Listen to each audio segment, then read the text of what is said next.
Pro scouts are always looking for the most complete players they can find, athletes that truly embrace every facet of the game and work to get better at them. And then there are athletes that might not possess the ability nor desire to get better at anything other than the one thing that got them to the pros. And we're about to look at the math behind the 5 most one-dimensional players in the history of sports. Before I get into this, I want to thank FanDuel for sponsoring this video. FanDuel is an amazing way to play fantasy sports, and for real, you can play against other people and win real money, and in some cases, serious cash. Like if you download the app from the link below and use my code Touchdown87, and with your first deposit, you will get hooked up with a free entry into the NFL Sunday Millions contest and a chance to win that cheddar today. 2 more weeks left in the season. FanDuel, baby.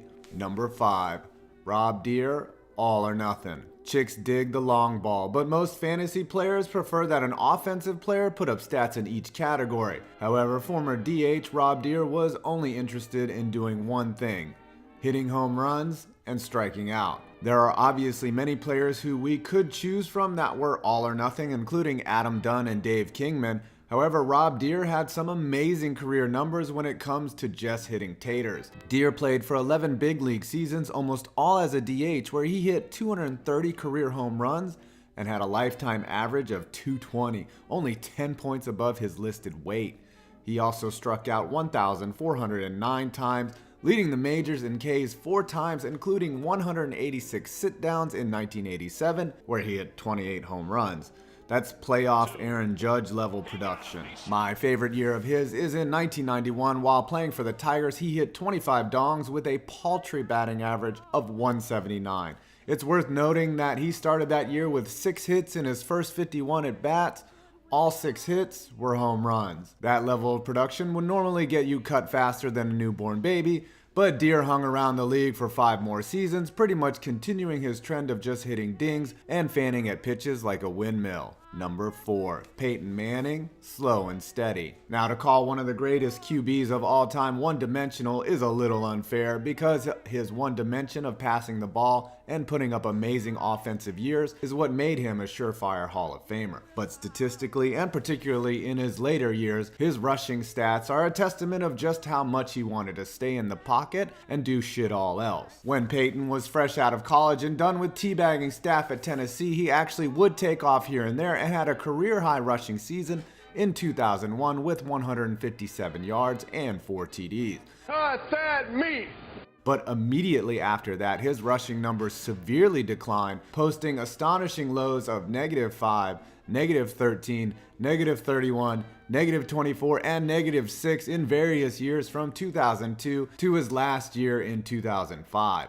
Of course, who could forget this bootleg that he ran on the Cowboys that strippers in Vegas have been less naked than. This would be his final and only rushing TD of the last 6 years of his career. And you know that one gets a damn son. Number 3. Brett Hull, shoot first, screw the questions. I bet when you think of one-dimensional scorers in the NHL, names like Alex Ovechkin and Steve Stamkos trigger you, Nancy boy. But statistically, Ovi and Stammer have decent assist numbers and aren't always terrible at defense, so I say. But no one player in the history of hockey loved doing nothing but scoring goals more than Brett Hull. In the 1990-91 season, Hull scored an absurd 86 goals, challenging the Great One's record of 92 in a single season. However, Hull that year only logged 45 assists, a differential of 41, which is the largest ever recorded and may be an unbreakable record. In a 3-year stretch from 1990 to 1992, Hull scored 228 goals while only logging a total of 125 helpers in the most self-aggrandizing and look at me, all I can do is score time period ever. For his career though, Hull eventually balanced out his assist totals and finished with 527 goals and 409 dimes and 1 foot in the goddamn crease. Number 2, Chris Birdman Anderson, swatter, we got a couple flies. To say Chris Anderson is an unusual player is an understatement. Not much of anything about him is conventional, so it's fitting that he would have some unconventional statistics, when it comes to doing what he does best, swatting shit out of his way like he was sitting on a Mississippi porch in the summertime and not really doing much else. His best individual season was in 2009 when he blocked a career-high 175 shots and scored only 452 points, averaging 2.5 blocks a game and only 6.4 points a game. He also only averaged 20 minutes a game, which is both an insane amount of blocks for so few minutes, but also an insane lack of scoring for the same amount of time. Over his 15-year career, he has averaged 1.4 blocks a game versus 5.4 points per game, and has had some amazing hairdos out there while he issued out more blocks than North Korea's ISP. Number 1, Devin Hester. Yes, we accept returns. Arguably the greatest kick and punt returner in the history of the NFL, he had only one slight flaw in his game. He wasn't really great at anything else on the football field. Undersized at 5'10", 185, he wasn't big enough to be a back and simply not tall enough to be a top-flight wide receiver, which he was decent at, but wasn't known as a particular threat in the passing game like, say, other undersized receivers in Deshaun Jackson or Steve Smith, who played in his era. Though he doesn't have paltry receiving numbers, including a career high of 757 yards in 2009, Hester was targeted 449 times in his career and only caught 255 passes, about a 50% ratio. Now let's get something clear. Devin Hester was an amazing kickoff and punt returner, and his first 2 years marked a level of dominance that was exceptional, with a combined 11 return TDs from 2006 to 2007.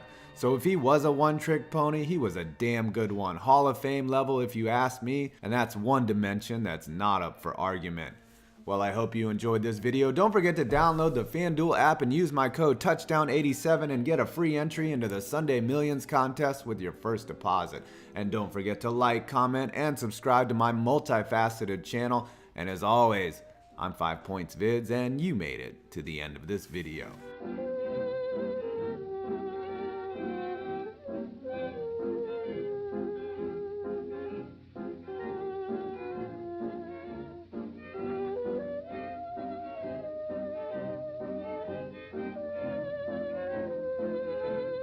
Scouts are always looking for the most complete players they can find, athletes that truly embrace every facet of the game and work to get better at them. And then there are athletes that might not possess the ability nor desire to get better at anything other than the one thing that got them to the pros. And we're about to look at the math behind the 5 most one-dimensional players in the history of sports. Before I get into this, I want to thank FanDuel for sponsoring this video. FanDuel is an amazing way to play fantasy sports, and for real, you can play against other people and win real money, and in some cases, serious cash. Like if you download the app from the link below and use my code Touchdown87, and with your first deposit, you will get hooked up with a free entry into the NFL